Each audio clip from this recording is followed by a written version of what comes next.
첫 술의 배부르야 팀은 전통시장 관광 활성화 서비스를 구축하셨고요. iOS 앱을, 안드로이드 앱을 제작하셨습니다.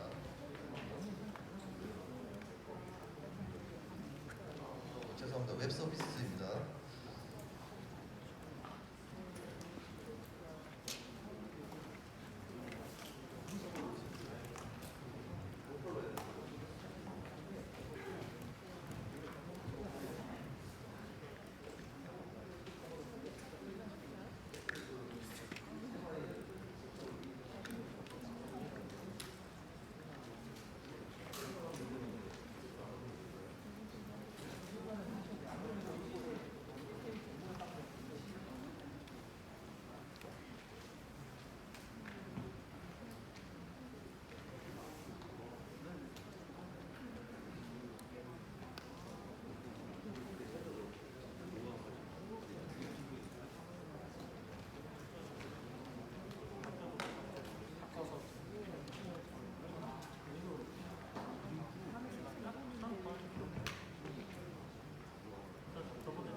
네.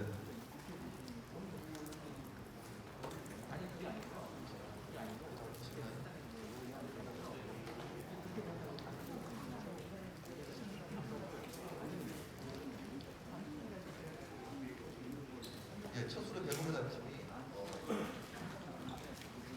서버를 로컬로 했고 그 로컬 서버가 맥북인 관계로 시간이 좀 더 걸렸습니다. 준비가 완료되었습니다.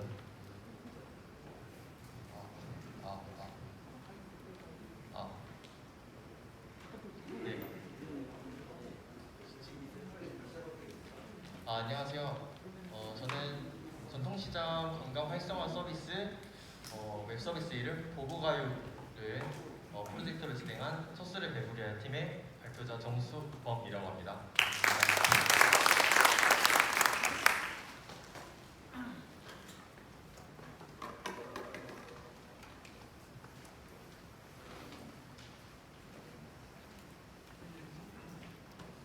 잠시만요. PPT 리모컨 가지고 시작하겠습니다.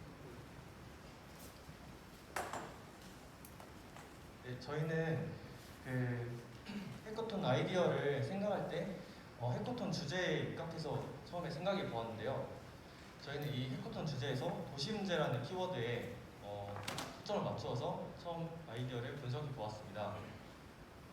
도시문제의 그 사전 의미는 다음과 같은데요. 이 중에서도 저희는 인구 집중의 키워드를 맞춰봤습니다.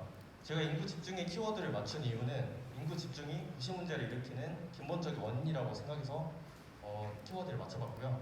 여기 해커톤 저희 주제인 해커톤이 추구하는 그 공공이익과 발전의 키워드를 더해가지고 그 앞으로의 소재를 아이디어 소재를 탐색해 보았습니다. 아이디어 소재 탐색은 서울시에서 제공하는 IoT 공공 데이터 목록을 바탕으로 추려 보았는데요. 여러 가지 데이터가 있었지만 그 중에서도 저희 그 눈에 띈 것은 전통시장 관광지 유동인구 데이터, 그 S닷 유동인구 데이터가 눈에 띄었습니다. 왜 이 데이터가 눈에 띄었냐면요. 그 전통시장을 같은 경우에는 그 수익 분배, 공공이익과 연관된다고 생각했고, 관광지는 지역 발전과 연관된 소재라고 생각했습니다. 유동인구 같은 경우에는 인구 집중 해결에 적합한 소재라고 생각해서 해당 데이터에 관심을 갖게 되었습니다. 그래서 저희는 전통시장이라는 소재를 가지고 문제점을 하나하나 파악해 보았는데요. 첫 번째로 전통시장 하면 떠오르는 편의시설 부족 문제, 그리고 위생 문제, 그리고 각종 시설의 노후화 문제, 그리고 정보가 한 곳에 정리되어 있지 않고 여러 개 퍼져 있는 그런 정보 부족 문제 등 여러 가지 문제를 파악할 수 있었습니다. 그중에서도 저희가 파악한 가장 심각한 문제는 소득 양극화와 지역 상권 붕괴 문제라고 생각했습니다. 그래서 이런 소득이 차이나고 지역 상권이 붕괴되는 이유가 무엇일까 좀 더 깊게 탐구해 보았는데요. 소득이 감소되는 원인을 생각해 보았습니다. 소득이 감소되는 원인은 당연히 전통시장을 이용하지 않으니까라고 생각했고, 왜 이용하지 않을까라고 생각했을 때 메리트가 없어서라고 생각했습니다. 그럼 어떻게 해야 될까라고 생각했을 때 메리트가 없으니까 메리트를 올리면 되지 않을까라는 생각에 메리트를 올려보자라고 생각했고, 그러면은 전통시장만이 가질 수 있는 그런 매력을 끌어올리면은 올릴 수 있다고 생각했습니다. 그래서 저희는 시장의 매력이 뭘까 생각해 보았습니다. 그래서 시장의 매력을 생각해 본 결과 단순한 물품 거래만 하는 그런 장소가 아니라 다양한 즐길거리, 그리고 문화 및 사교 공간, 그리고 사람들에게 추억을 만들어주는 공간이라고 생각했습니다. 그래서 저희가 뽑은 핵심 한 가지는 바로 관광지라는 키워드였는데요. 전통시장을 관광지로서 활성화시킨다면 이런 문제점을 해결할 수 있겠다고 생각했습니다. 그래서 저희는 주제를 전통시장 관광 활성화 서비스로 잡았습니다. 여기 해커톤 주제인 도시문제 해결 및 공공이익 발전을 더해서 다음과 같은 기획을 더해보았습니다. 도시문제 같은 경우에는 유동인구 데이터를 활용해서 인구 집중 및 공공시설 부족 등을 완화하는 방향으로 기획하였고요. 공공이익 같은 경우에는 전통시장 활성화를 통해서 소득 양극화 완화 및 지역상권 회복을 기획했습니다. 그리고 발전 같은 경우에는 전통시장 관광을 통해서 지역사회를 발전할 수 있겠다고 생각했습니다. 그렇게 탄생한 저희 웹서비스 보고가요는 크게 두 가지 지도 서비스, 정보 리뷰 서비스를 제공하고 있습니다. 첫 번째 지도 서비스는 지도 보시는 바와 같이 이루어져 있습니다. 카카오 지도 API와 그리고 공공 데이터를 활용해서 각 지도의 데이터들을 시각화해서 보여주고 있습니다. 지도에서는 전통시장의 유동인구에 따라서 전통시장을 시각화해서 보여주고요. 그리고 전통시장 주변의 주차장, 화장실 등의 편의시설을 시각화해서 보여줍니다. 그리고 시장 이름을 검색할 수 있는 검색란이 있는데요. 해당 검색란에 시장 이름을 넣고 검색하면 전통시장과 관련된 착한 가게 리스트를 볼 수 있습니다. 해당 화면은 웹서비스에서의 화면입니다. 다음은 전통시장 소개 페이지인데요. 전통시장 소개 페이지에서는 전통시장과 관련된 정보를 제공해주고, 그리고 관련된 착한 가게 정보를 볼 수 있습니다. 또한 그 전통시장을 다녀온 사람들의 생생한 리뷰를 볼 수 있습니다. 다음은 웹페이지에서의 화면입니다. 동일하게 착한 가게의 소개도 동일한 화면으로 되어 있고 정보 제공과 리뷰 기능을 제공하고 있습니다. 다음은 웹페이지에서 화면입니다.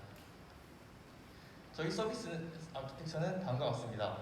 컴퓨팅 파워는 AWS를 사용했고, 프론트는 리액트, 그리고 백엔드는 노드.js 익스프레스를 활용했습니다. DB 같은 경우에는 몽고DB를 활용했습니다. 공공 데이터는 다음과 같은 데이터를 활용했습니다. 기대 효과는 다음과 같습니다. 전통시장 유동인구 데이터와 주변 시설 안내를 통해서 전통시장 접근성을 향상시킬 수 있고, 기업형 슈퍼마켓 및 배달앱의 등장으로 적응이 어려운 고령층과 소상공인 등의 소득 양극화를 완화시킬 수 있습니다. 또한 전통시장과 더불어 소상공인이 운영하는 착한 가게 홍보를 통해서 지역 상권을 활성화할 수 있습니다. 또한 이러한 전통시장이 더 이상 단순한 거래 개념이 아닌 경험을 공유하고 관광을 위한 또 하나의 공간으로 탈바꿈할 수 있습니다. 또한 전통시장에 대한 정보를 한눈에 보여주면서 정보 불균형 또한 해소할 수 있습니다. 향후 계획은 사업화, 고도화, 확장화로 다음과 같은 계획을 세워보았습니다. 저는 이 프로젝트를 진행하면서 나태주의 자세히 보아야 예쁘다가 생각나는데요. 전통시장 같은 경우에는 겉으로 보면 단점밖에 안 보이지만 실제로 가서 직접 경험하면 생각보다 많은 것들을 체험할 수 있습니다. 저희는 도구와의 프로젝트를 통해 많은 이들에게 전통시장의 매력을 느낄 수 있도록 앞장서겠습니다. 다음으로 저희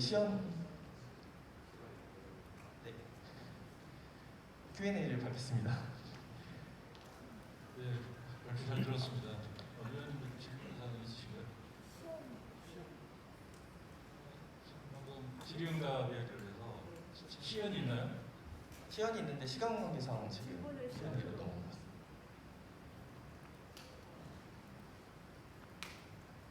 시험 볼 수 있으면 좀 보여주셨으면 좋겠습니다.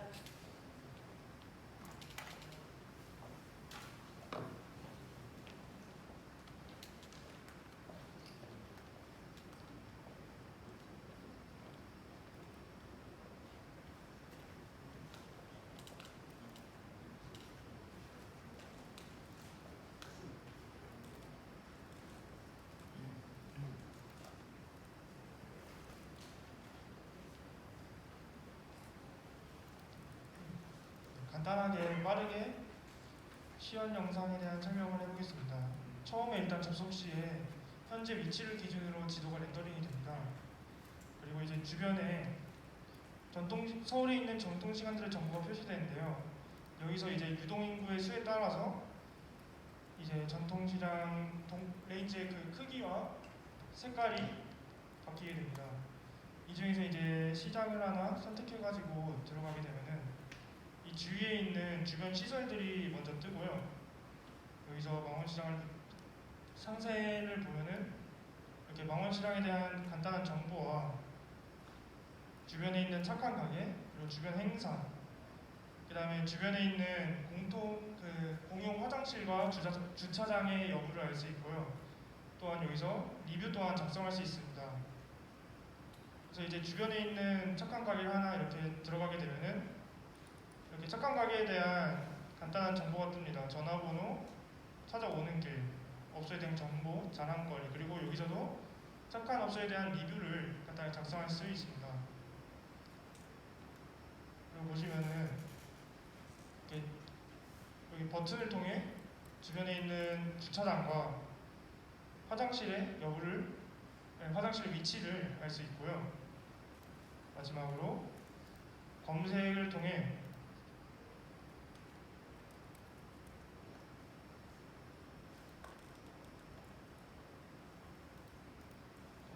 원하는 시장 정보를 찾아볼 수도 있습니다. 이상입니다.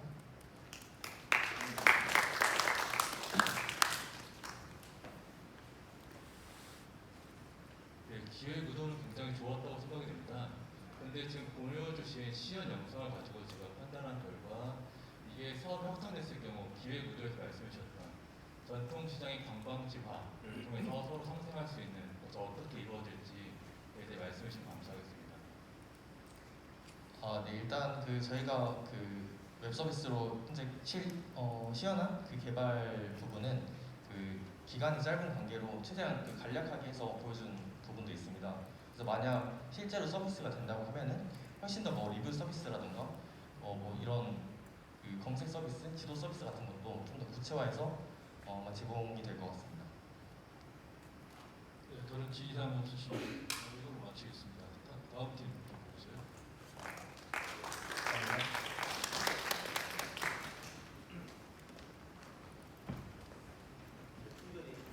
필요한 팀 준비해 주십시오.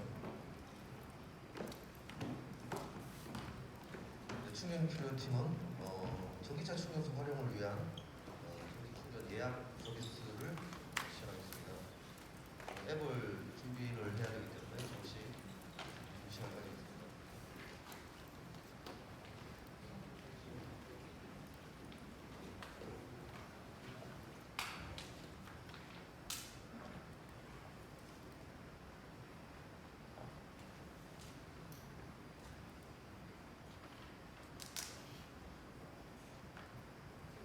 네, 안녕하세요. 저는 충전이 필요해 팀의 발표를 맡은 팀장 오승입니다. 먼저 저희 팀이 개발한 앱은 금천구에서 활용 가능한 효율적인 전기차 충전 예약 서비스 미리이기입니다. 저희 팀이 개발한 앱을 한 문장으로 만들어봤는데요. 제가 영어를 잘 몰라서 제가 한글을 먼저 읽으면 해커톤에 참여한 여러분들께서 영어 단어를 읽어주시면 감사하겠습니다. 효율적인 전기차 충전소, 충전구역 불법 주차 및 충전 방해 행위가 저희가 만든 앱을 나타내는 대표 문장입니다.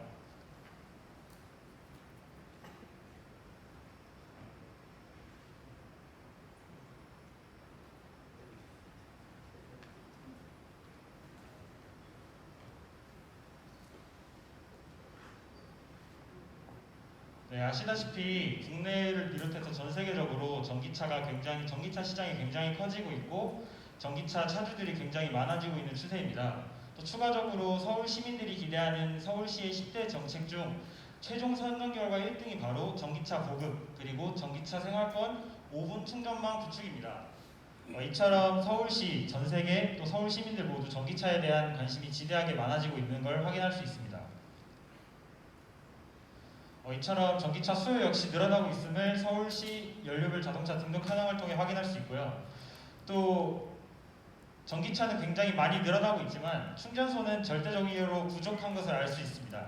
저희 팀은 절대적으로 부족한 충전소를 무작정 늘리기보다는 현재 있는 충전소를 어떻게 하면 효율적으로 활용할 수 있을까에 조금 더 집중해봤습니다. 또 저희가 타겟을 하고 있는 금천구 또한 전기차가 굉장히 증가하고 있는 추세고 금천구는 또 서울시 내에서 스마트 관리 서비스를 활용하고 있습니다.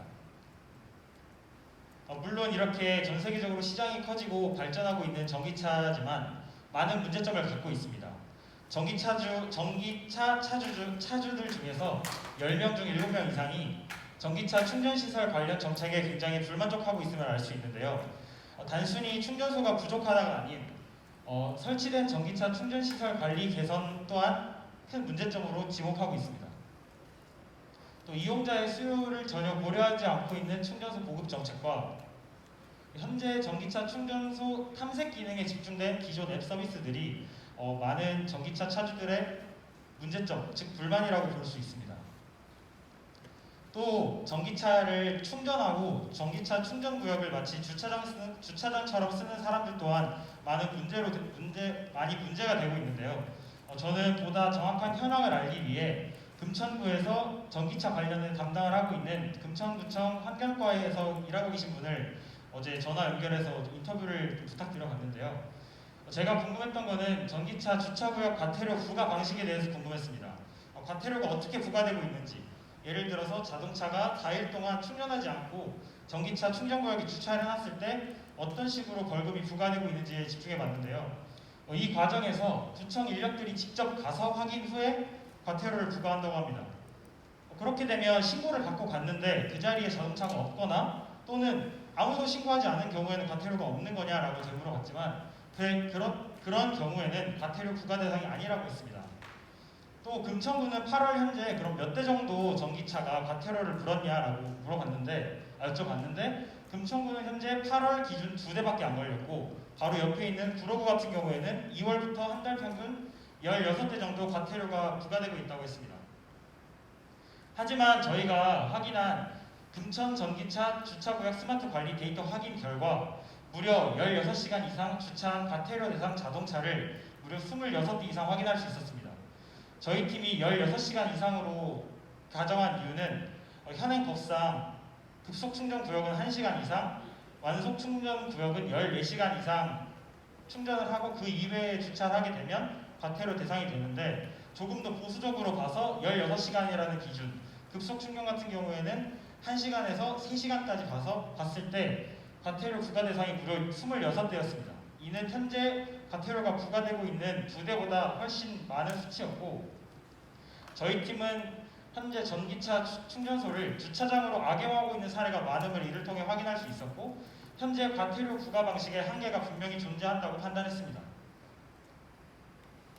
저희는 현재 상황을 보고 절대적으로 충전소가 부족한 것뿐만 아니라 충전 방해 행위 등으로 인해 전기차 이용자들이 많은 불편함을 느끼고 있다고 판단을 했고 저희의 목표는 효율적인 전기차 충전소 활용을 통해 전기차 차주들이 조금 더 효율적으로 전기차를 사용할 수 있게 만드는 것이 저희 팀의 목표였습니다.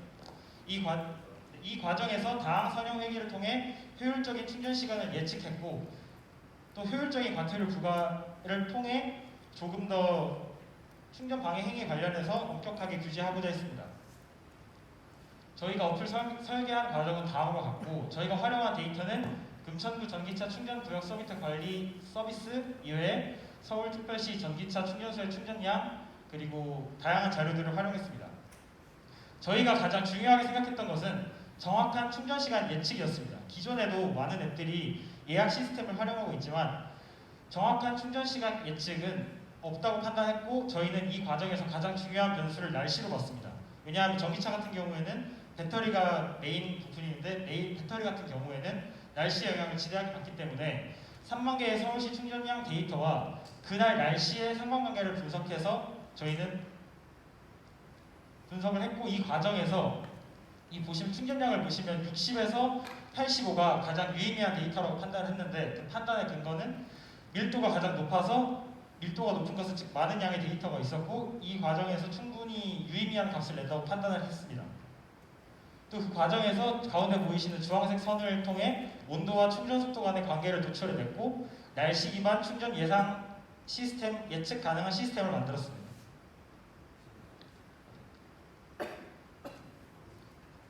저희 앱 시연 영상이 한 15초 정도면 확인할 수 있는데 앱 시연 영상 마무리로 저희 팀 발표 마치도록 하겠습니다. 감사합니다.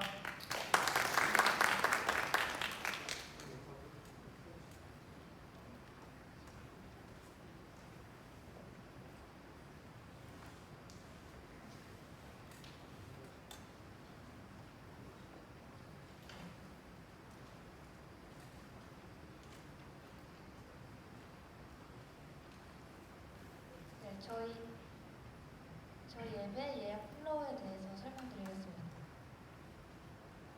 먼저 메인 홈 화면입니다. 사용자는 먼저 충전 예상 시간을 확인을 한 후 예약하기를 누르게 됩니다. 예약하기를 누르면 현 위치를 기반으로 가장 가깝고 충전이 가능한 충전소의 위치를 제공해줍니다. 그리고 예약하기를 누르면 충전 날짜와 그리고 시간을 선택한 후에 다음으로 넘어가면 자동적으로 충전 예상 시간을 포함해서 자동적으로 예약이 되게 됩니다. 그래서 최종적으로 사용자가 시각적으로 확인을 한 후 예약을 완료하게 됩니다. 네, 이상으로 발표 마치겠습니다. 감사합니다. 네, 발표 잘 들었습니다. 심사위원 질문 있으신가요?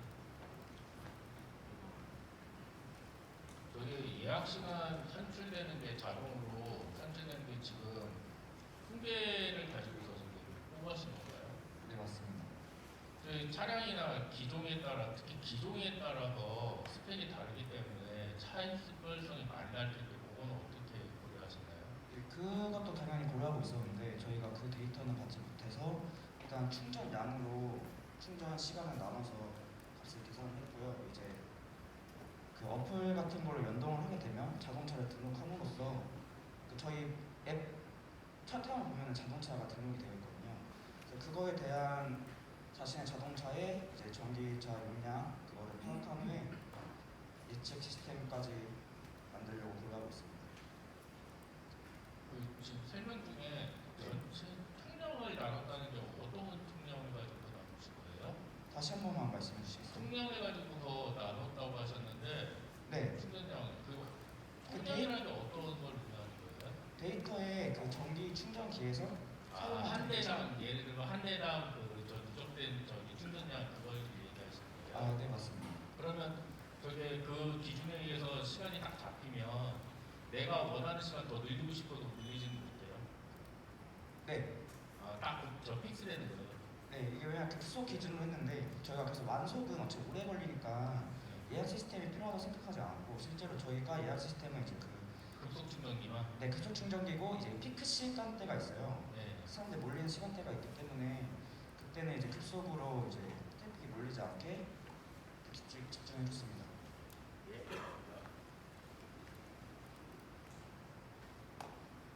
말씀 잘 들었습니다. 일단 예약 시스템이라는 것 자체가 굉장히 좀 변수가 많은 상황인데 뭐 말씀해 주신 것 저걸로 데이터 예측을 통해서 하겠다라는 이해가 되고요. 근데 저것뿐만 아니라 실제로 예약을 해서 갔는데 다른 사람이 있다거나 이런 변수들이 많이 있을 거예요. 네. 그런 건 어떻게 대처를 하려고 고민하고 계실까요? 네, 그 부분 같은 경우에는 과태료랑도 연관이 되는데요. 이제 예를 들어서 전기차 차주들이 충전 예약을 하고 갔는데 빠지지 않는 경우에 현재 같은 경우에는 아까 말씀드렸다시피 금천구청을 예로 들었을 때 금천구청에서 인력이 나가서 출동을 해서 충전이 못하고 있는 상황을 확인한 다음에 벌금을 부과하는 식인데 저희 같은 경우에는 이제 지금 나와 있는 스마트 관리 시스템이 충분히 있기 때문에 그 시스템을 바탕으로 물론 그 상황 자체에서는 그 충전을 못하더라도 그 이후에 차후적으로 과태료를 명확하게 부과함으로써 재발을 방지하는 데 효과를 볼 수 있다고 생각하고 있습니다. 네, 실제로 이런 그 앱을 돌려서 수치 해석도 되고 하는데 결과론적으로는 많이 대기하고 많이 밀려있는 구역은 충전소를 더 많이 개설해야 된다. 그런 부분으로 서울시를 피드백하는 그런 친구도 있으면 좋겠습니다. 다른 죄송한데 신뢰가 안 된다면 한 번만 다시 말씀해 주세요. 이 앱을 통해서 데이터가 올라오는데 실제로 그 대기 시간이 많고 경쟁적으로 충전하려고 하는 곳이 많다면 그걸 정량화해서 충전소를 더 많이 개설할 수 있도록 서울시에 피드백하는 그런 기능도 있으면 좋겠다는 말씀입니다. 그런 기능은 저희가 또 피드백해서 추가하도록 노력해 보겠습니다. 예, 수고하셨습니다.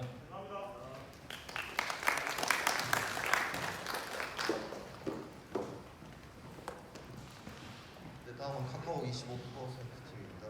관광지별 혼합도 현황 투어 투스코입니다.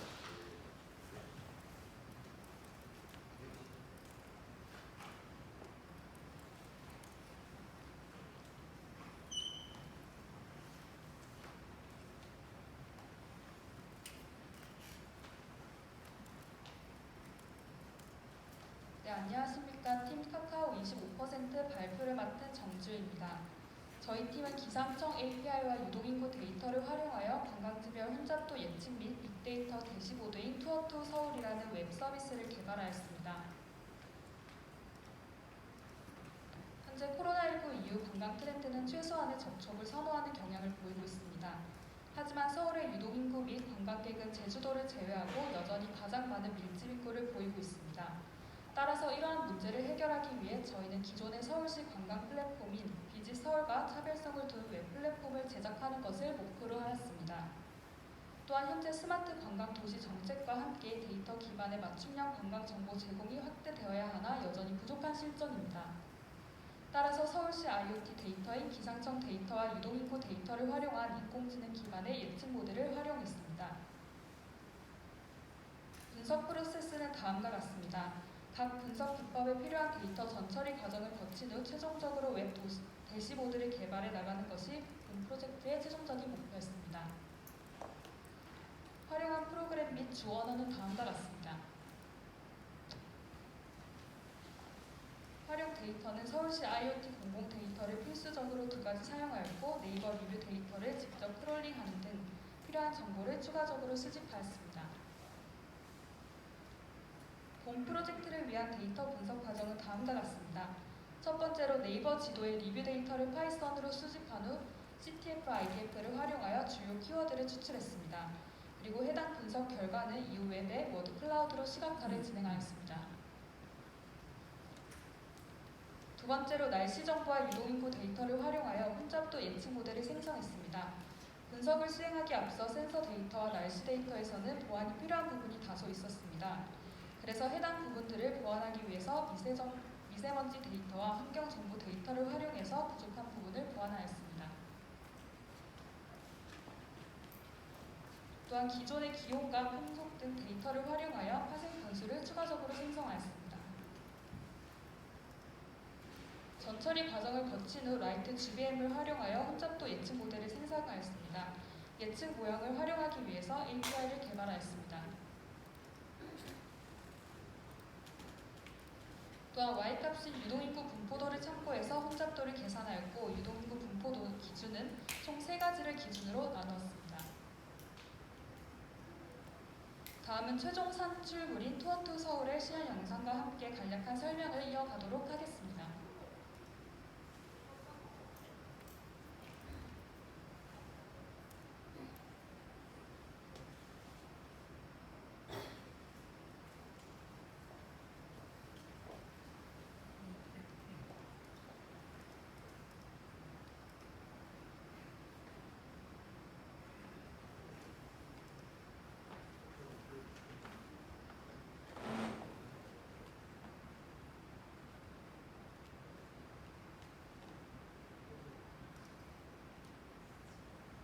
첫 번째 대시보드에서는 전체적인 서울시의 관광 통계 자료를 확인할 수 있습니다. 기상청 API를 활용해서 당일의 날씨 정보를 확인할 수 있고 날씨 정보에 따라서 이모티콘의 변화를 주었습니다. 아래를 확인해보면 시군구별 관광지수를 지도로 시각하여 나타냈습니다. 또한 아래 대시보드에서는 유동인구 데이터 값을 한 달 단위로 합계를 내서 시각적으로 표현했습니다. 도넛 차트는 한국관광공사 데이터를 활용해 관광 카테고리별로 통계치를 나타냈습니다. 두 번째 대시보드 페이지입니다. 해당 페이지에서는 반응형 대시보드를 제작했습니다. 검색 내역을 선택하면 해당 위치로 상세 확인이 가능하고 마커를 선택할 시 모달로 정보를 띄워주는 것도 시각적으로 표현하였습니다. 그리고 더보기를 선택할 시 이미지와 상세 정보 또한 함께 확인할 수 있습니다. 그리고 근거리 값을 네트워크 분석을 통해서 해당 관광지와 인접한 관광지 리스트를 시각화해 주었습니다. 추가로 관광객들에게 중요한 이동수단을 시각화해주기 위해서 따릉이 대여소 데이터와 버스 정류장 데이터를 활용했습니다. 해당 관광지의 500m 인근에 있는 정류소와 따릉이 대여소를 확인할 수 있습니다. 또한 해당 관광지의 현재 혼잡도와 1시간 뒤 혼잡도를 예측한 것을 다음과 같이 시각적으로 표현하였고 네이버 지도를 통해 수집했던 리뷰 데이터를 분석해서 워드 클라우드로 시각화했습니다. 관광 데이터 플랫폼으로 관광객들뿐만 아니라 서울 시민들에게도 관광 의사결정에 있어 긍정적인 경험을 제공해주기 위해서 해당 대시보드를 제작하였습니다. 마지막으로 본 서비스를 통한 기대 효과는 다음과 같습니다.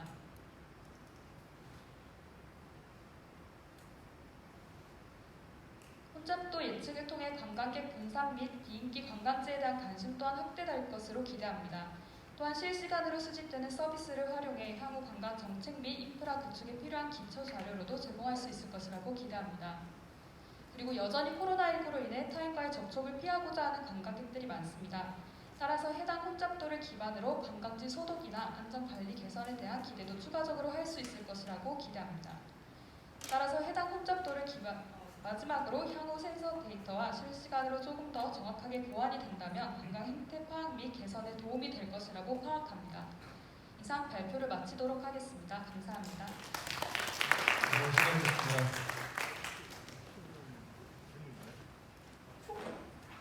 예, 잘 봤습니다. 저기 지금 데이터가 이제 여러 가지 소스를 가지고 조합해서 또 새로운 데이터를 제공해 주는 것 같아요. 불쾌지수 같은 게 맞나요? 네, 저희들이 다 기본적으로 네. 기상 데이터 같은 경우에는 이제 서울시에서 제공하는 환경 정보에는 2021년 7월부터 해서 2021년 12월 예. 그러니까 제가 궁금한 거는 저기 보면 온도하고 습도 플러스에서 불쾌지수라는 걸 뽑아냈어요. 그러니까 불쾌지수를 기관에서 만들어서 제공한 걸 쓰는 게 아니라 이 앱에서 지금 서버에서 지금 산출하는 건가요? 네, 맞습니다. 저희가 공식으로 그렇다고 하면은 현재 웹이죠. 지금 웹에서 서비스를 할 때요. 그 데이터가 제공되는 갱신 주기들이 어떻게 돼요? 현재는 저희 고정적인 값인데 그렇게 한 이유는 서울시에서 들어오는 환경정보 데이터 세스 값이 현재 8월 16일까지만 제공되고 있습니다. 네. 그런 한계 때문에 저희가 기본적으로는 실시간으로 반영되게끔 만들었으나 그런 한계 때문에 지금은 고정된 값으로 나오게 설정이 나왔습니다. 그러면은 실제 이제 오픈이 된다고 하면은 오픈 API에서 제공하는 주기대로 연관된 것들은 갱신이 된다는 얘기인 거죠? 다른 데이터와 합산했을 때 1시간 단위로 최시화되는 걸 발견했고 저희가 그래서 웹 데이터 같은 경우에는 1시간 단위로 갱신되게끔 설정했습니다. 아, 1시간 단 이제 다 픽스를 해버렸어요. 네, 맞습니다. 네, 알겠습니다.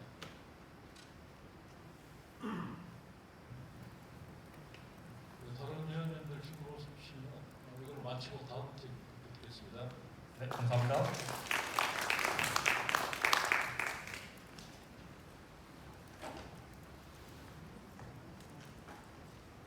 네, 다음은 쿠키자 팀이고요. 서울 미세먼지청이라는 게임 환경 문제로 인해서 디바이스 작업을 1분 동안 진행하겠습니다.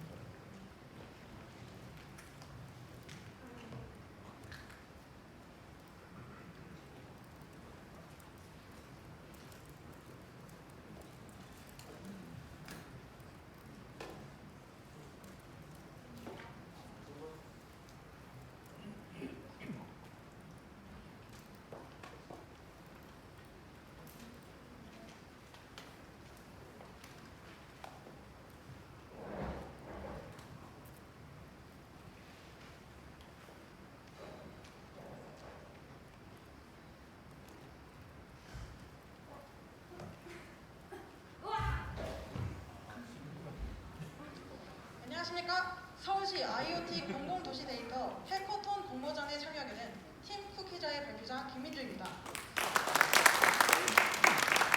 지금부터 차례대로 서울 미시청 게임의 개발 배경, 활용 데이터, 게임 소개, 마지막으로 기대 효과 및 결론을 설명드리도록 하겠습니다. 개발 배경에 들어가기 앞서서 지금 여기 시체가 한 명 있습니다. 이 사람은 왜 죽었을까요? 바로 미세먼지 때문인데요.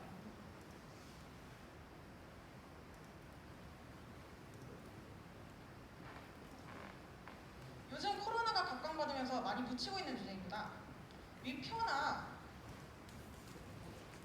그래프를 보면 알 수 있듯이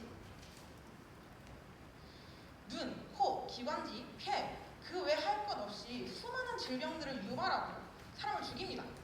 그렇다면 지금 이토록 무서운 한국의 미세먼지 농도 몇 %일까요? 아시는 분 계시나요?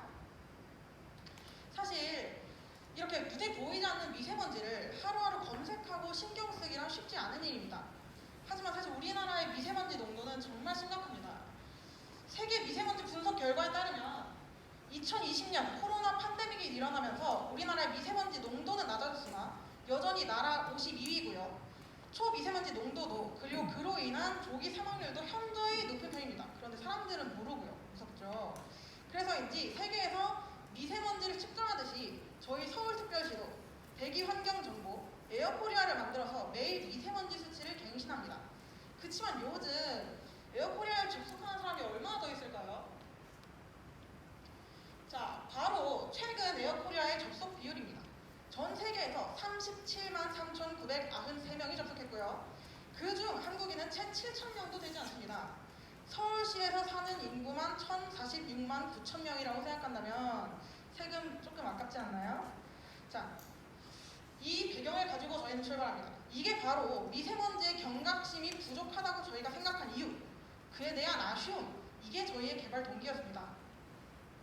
다음은 개발 어필, 활용 데이터입니다. 저희는 서울시 IoT 공공도시 데이터 센서 약 1,100여 개죠. 거기에서 S사에서 측정된 데이터를 활용합니다.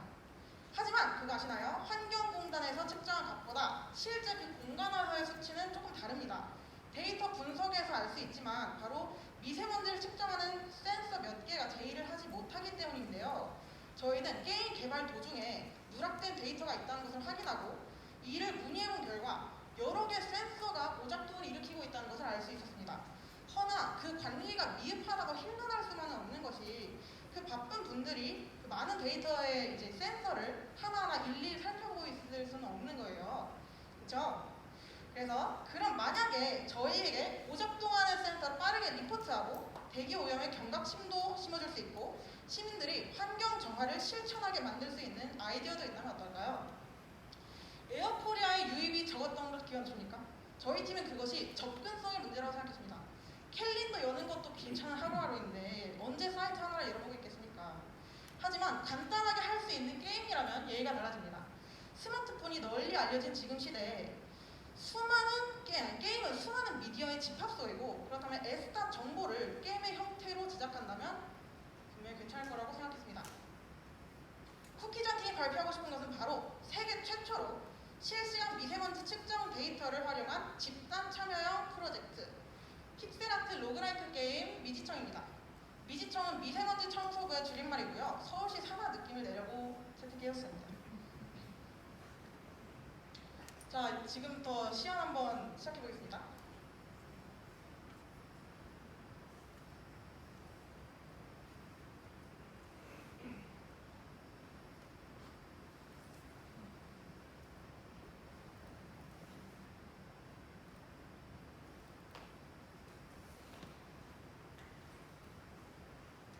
조금만 기다려주세요.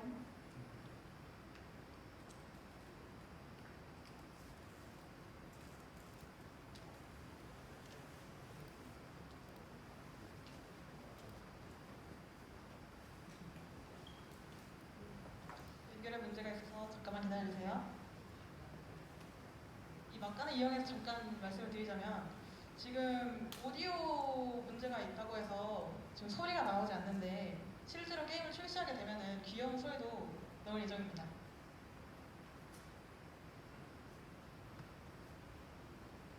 네, 이렇게 만약에 게임을 출시한다면 함께 연결되고 싶은 기업들의 로고를 입으로 봐보았습니다만 이 화면을 넘어가서 타이틀을 클릭해 넘기면 대망의 게임 메인 화면이 나옵니다.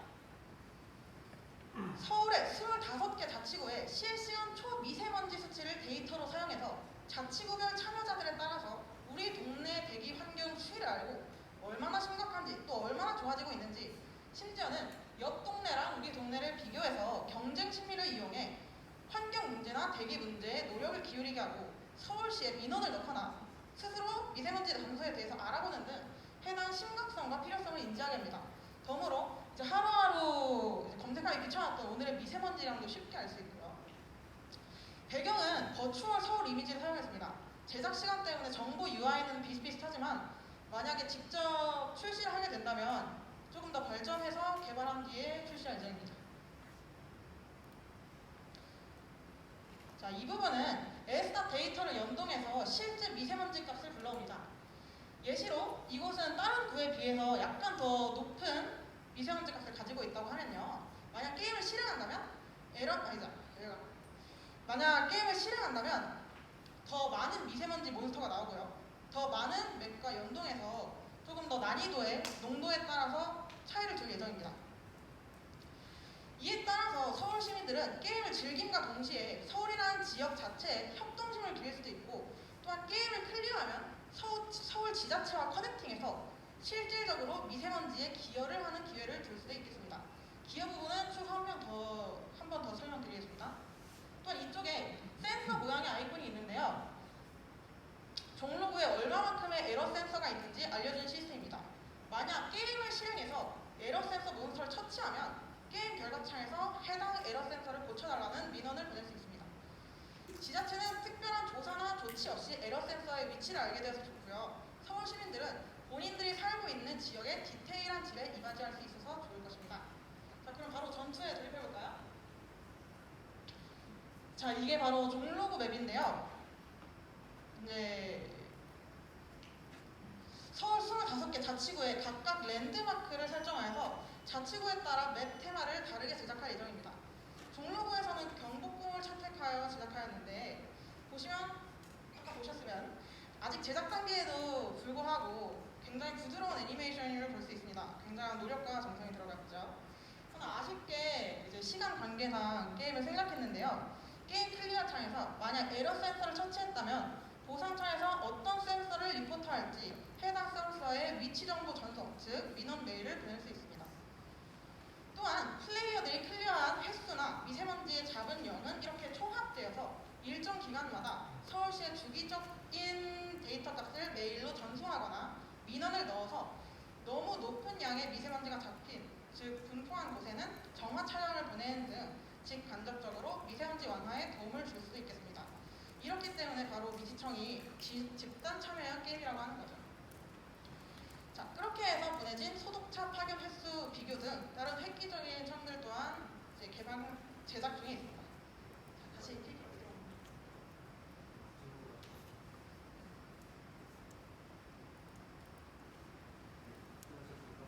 네, 수고하셨습니다. 잘하셨습니다.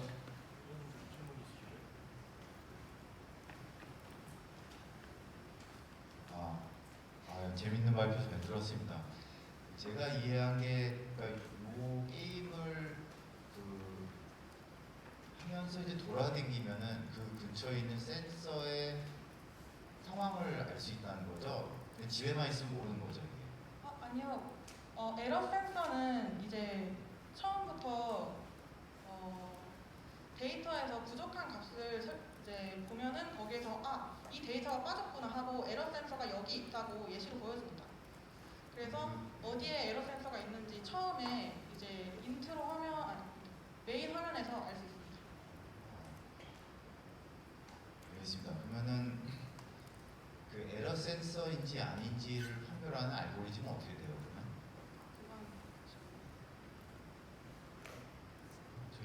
일단 게임을 시작하면은 전체 기계, 센서 기계들의 정보를 다 가지고 한번 가져옵니다. 그리고 그거를 다 각 자치구별로 배치한 다음에 그 다음에 일 데이터를 다 가져오는데 그 데이터들 가운데 널값들이 포함이 되어 있거든요. 그럼 널값들이 많은 경우 한 머신에 그 널값이 집중된 경우 에러 머신으로 판단하고 있습니다. 네, 감사합니다.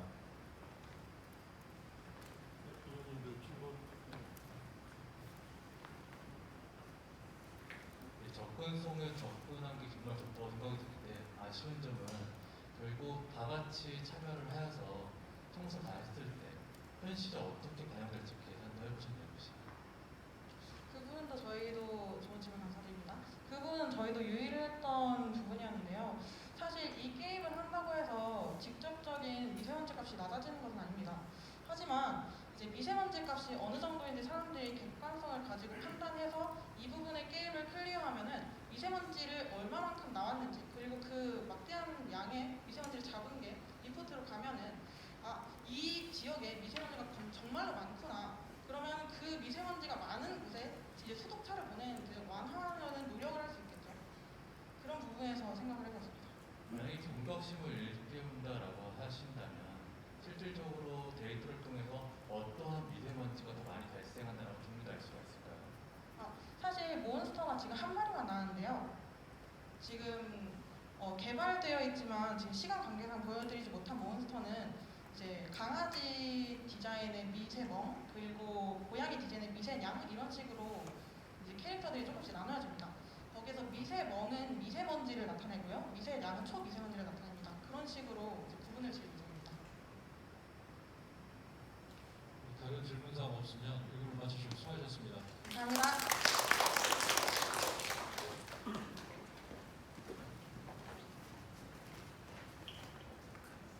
네, 다음은